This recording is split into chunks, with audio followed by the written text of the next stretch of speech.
था। पुलिस भी angle explore कर रही है, एनआईए अब बीच में पड़ गई है, नेशनल इन्वेस्टिगेशन एजेंसी। कुछ लोग कह रहे हैं पाकिस्तान से सुराग मिलते हैं, अलग अलग बातें कर रहे हैं। मोडस ऑपरेंडी जो है वो तो इस्लामिक स्टेट दाइश का है, वो तो अलकायदा का है। तो दैट मच इज क्लियर कि कहीं ना कहीं किसी ना किसी से, क्योंकि वो टिपिकल तरीका जिससे करा है वो दाइश का है, वो अलकायदा का है। वो आम आदमी ऐसे नहीं सीख सकता। तो किसने इनको सिखाया, इनके तार कहां से जुड़ते हैं, अभी कुछ दिनों में सामने अपने आप दूध का दूध पानी का पानी हो जाएगा।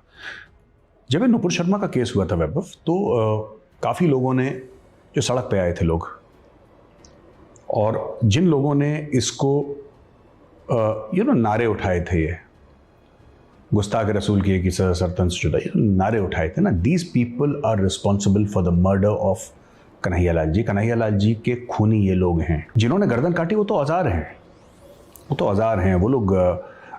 देखिए, एक कत्ल करता है और एक कत्ल करवाता है, और मेरे हिसाब से जो कत्ल करवाता है वो ज़्यादा बड़ा गुनहगार है। और गुनहगार ये लोग हैं जिन्होंने इस चीज़ को बिल्कुल मेन स्ट्रीम कर दिया कि हाँ ठीक है, आप मार दीजिए, कोई फ़र्क नहीं पड़ता, है ना।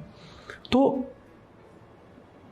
मैंने पिछले वीडियो में भी यही बात बोली थी कि यार इससे होगा क्या। देखो, it's very sad, it's very unfortunate, but इससे होगा क्या Vaibhav, and this is a cause of concern for all of us in India. क्यों किसी को इतना दीवार से लगा रहे हो कि वो धक्का दे वापस? समझ रहे मेरी बात? क्यों किसी को इतना मजबूर कर रहे हो कि धक्का दे वापस? अब देखिए, रेडिकलाइजेशन हो गया, एक इंसान का गला काट दिया, ठीक है, चलो, ये अब वो इंसान वापस तो आएगा नहीं।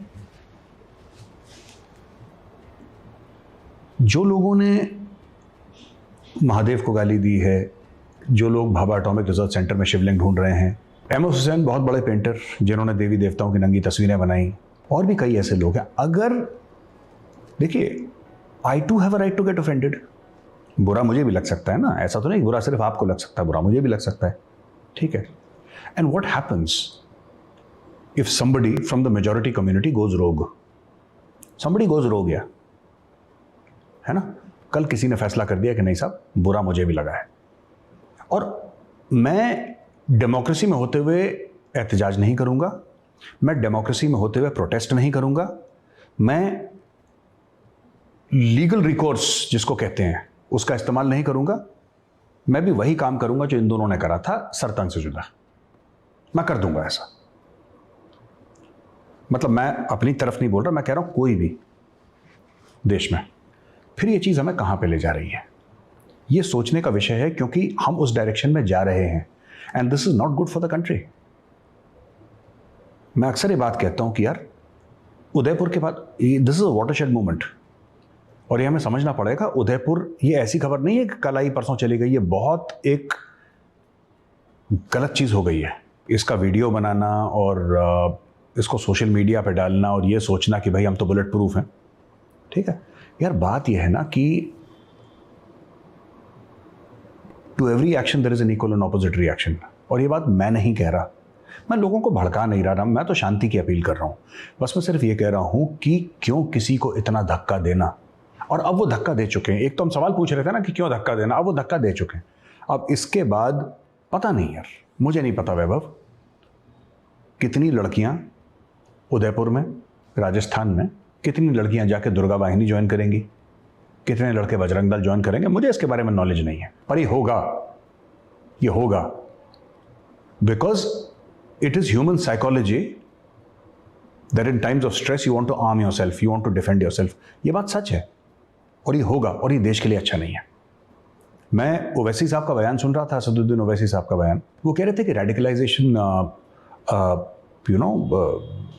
है, लेकिन दोनों तरफ है। ये बड़ी उड़ी उड़ी सी बात करी थी, जैसे कि लोग ओसामा बिन लादेन के लिए कहते हैं ना कि ओसामा खराब था मगर उसको मजबूर करा गया। ओसामा बिन लादेन ठीक है, उसने 3000 लोग मार दिए, लेकिन 3000 लोग मार दिए, लेकिन मतलब what are you talking about? लेकिन ऐसा है, लोग इसको कवरिंग फायर दे रहे हैं, इंटेलेक्चुअल कवरिंग फायर दे रहे हैं। मैंने ओवैसी साहब का बयान देखा and I was very shocked. Simple सी बात है कि कन्हैया लाल जी की डेथ हुई है, उनका मर्डर हुआ है, उनका असैसिनेशन हुआ है, उनको बहुत बुरी तरीके से मारा गया है, निर्मम हत्या हुई है। उसको अनएक्विवोकली कंडेम करने की जरूरत है, और खासतौर से जो मुस्लिम लीडरशिप है देश की, उसको कंडेम करने की जरूरत है। शाही इमाम का एक बयान आया था अभी, तो शाही इमाम ने तो साफ तौर से बोल दिया है कि यह गलत है और बिल्कुल गलत है। शाही इमाम ने कोई इफ और बट वाली बात ही नहीं करी। शाही इमाम ने यह नहीं बोला कि मगर ऐसा, लेकिन शाही इमाम is not a mass political leader. वो तो शाही इमाम है जामा मस्जिद दिल्ली के, उनकी वो फॉलोइंग नहीं है जो ओवैसी की है। ये सब जो मुस्लिम लीडर्स हैं, जो पॉलिटिकल लीडर्स हैं, उनको बोलना चाहिए। और खुद ओवैसी का भाई देखिए ना, ओवैसी के भाई ने क्या क्या बयान दिए हैं। अब मैं ओवैसी साहब से डिफेंसिव ऑफेंस के माध्यम से एक बात पूछना चाहता हूं कि सर आप मुझे बात बताइए, ठीक है गुस्ताख रसूल की एक ही सजा सरतन से जुदा, मैं भी कहता हूं हाँ। अब आप बताइए आपके भाई के लिए क्या सजा होनी चाहिए? जो महादेव की मजाक उड़ाए, जो हमारे देवी देवताओं को गाली दे, उसकी क्या सजा होनी चाहिए? जरा एक बार हमें भी समझा दीजिए, हम भी समझना चाहते हैं आपसे। आप लीडर हैं, बहुत बड़े लीडर हैं, रोज टीवी में 4 बार हम आपकी शक्ल देखते हैं। ये मेरा ओवैसी साहब से सवाल है कि साहब आपका जो भाई है छोटा अकबरुद्दीन, उसके लिए कौन सी सजा होनी चाहिए? उसके वीडियोस पड़े हैं मेरे पास, मैंने ट्वीट करे हैं उसके वीडियोस। उसकी क्या सजा होनी चाहिए? हर वो मौलाना मौलवी जो टेलीविजन पे आके गालियां देता है, नुपुर शर्मा तो याद रह गई कि नुपुर शर्मा ने बहुत गलत करा साहब, बहुत गलत करा नुपुर शर्मा ने। चलो आपको नुपुर शर्मा की याद रह गई, गुड फॉर यू। उसके पहले जिन लोगों ने गाली दी थी उनके लिए क्या सजा है? जरा मैं ये सवाल पूछना चाहता हूं सबसे। और वो सजा अगर कल कोई हिंदू भड़क के बोले कि नहीं मैं संविधान में नहीं मानता, मेरा विश्वास नहीं है संविधान में, लॉ एंड ऑर्डर में, मेरे महादेव आराध्य देव हैं और मैंने सोच लिया है कि मुझे इसके बारे में कुछ करना है। रेडिकल लोगों की कमी कहीं नहीं होती है। There are enough and more radicals in this country and in any country in the world. America में रेडिकल्स हैं बहुत सारे, इंडिया में भी है। ये चीज कहां जाके रुकेगी? तो मैं देख रहा था कुछ सोशल मीडिया पर बड़ा सेलिब्रेशन हो रहा था कि दिखा दिया, देखा, कर दिया, जो आवाज उठाएगा। तो जो भी लिख रहे हैं ना सोशल मीडिया पे, मैं उनको यही कहना चाहता हूं, आप जानते नहीं ये बात कितने खौफनाक मोड़ पे चली गई है अभी,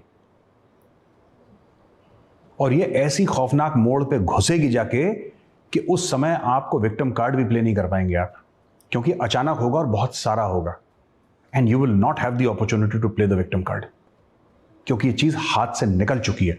मैं कहता हूं ये बड़ा वाटरशेड मूवमेंट है।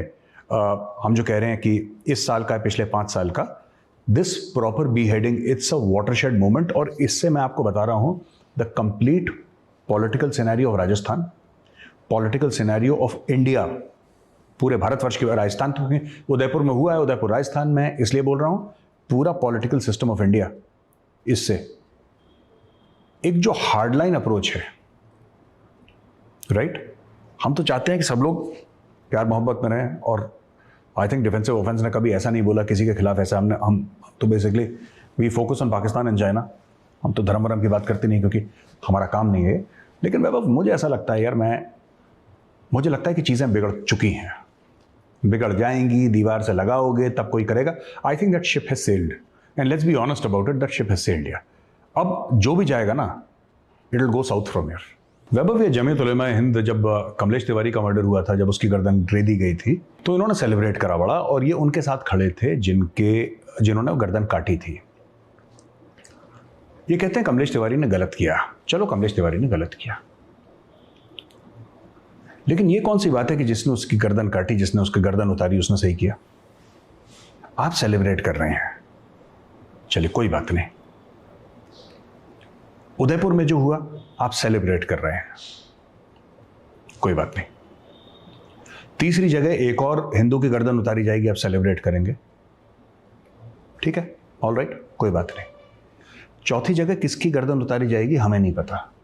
हो सकता है वो हिंदू ना हो सकता है वो हिंदू ना हो। मैं एक्चुअली वैभव, मैं आपको बता रहा हूं, मैं दिल से सेक्युलरिज्म को मानता हूं। Everybody should be treated equally in this country. सबको बराबर हमें ट्रीट करना है, ठीक है। आप अपीज करके बराबरी जाहिर नहीं कर सकते। अगर आप ये कहते हैं कि कमलेश तिवारी ने गलत करा है, फिर आप सेम ब्रेथ में ये नहीं कह सकते कि जिसने उसकी गर्दन काटी थी उसने सही करा है। अगर आप कातिल के साथ खड़े हैं, आप उसको लीगल हेल्प प्रोवाइड कर रहे हैं, आप उसको मनी प्रोवाइड कर रहे हैं, आप कोर्ट में जाके उसका केस लड़ रहे हैं, तो then there is something very very wrong in your ideology. आपकी आइडियोलॉजी में कुछ तो गड़बड़ है बॉस। और मैं वही कह रहा हूं, the result of violence is always more violence. और जब दूसरी पार्टी वायलेंस करती है, कोई भी हो, हिंदू हो मुसलमान हो, ठीक है, मैं ये नहीं कह रहा कि हिंदू का हिंदू करे मुसलमान करे, जो भी वायलेंस करता है ना वो डिस्प्रोपोर्शनेट करता है। दिस इज ह्यूमन नेचर, कि मैं इतना मार दूं कि आदमी सुन हो जाए, उठ ही ना पाए। That is always the aim. It happens in war, it happens in the military domain also, it happens everywhere. This is basic human nature, disproportionate force. मुझे उस दिन से बड़ा डर लग रहा है वैभव, क्योंकि हम सब हिंदुस्तान से प्यार करते हैं, हम चाहते हैं यहाँ पे अमन रहे, चैन रहे, शांति रहे। पर अगर कोई भी गर्दन काटने वालों के साथ में खड़ा रहेगा, मैं बताता हूँ होगा क्या वैभव। क्योंकि मैं लोगों के बीच में रहता हूँ, मैं लोगों से मिलता हूँ, हर रोज मेरी मीटिंग्स होती हैं, मैं आम लोगों के बीच में भी रहता हूँ, मैं माइंडसेट समझता हूँ लोगों का। मैं अग्री करूँ ना करूँ, मेरे अग्रीमेंट या डिसएग्रीमेंट से कुछ जीरो फर्क पड़ता है। लेकिन यार मैं कभी कभी ऐसा सोचता हूँ ना कि आम लोगों की पल्स क्या है, आम लोगों की पल्स क्या है। अगर कल कोई ये कह दे कि हम इकट्ठा कर रहे हैं पैसे 10 करोड़, ठीक है, कुछ हिंदू सेठ इकट्ठा हो जाए, कहें जी हम इकट्ठा कर रहे हैं पैसे, हम 10 करोड़ देंगे, इस फलाने की गर्दन उतार के आओ, ये मुल्क कहां जाएगा फिर? Do we want that kind of country? We don't want that kind of country. हम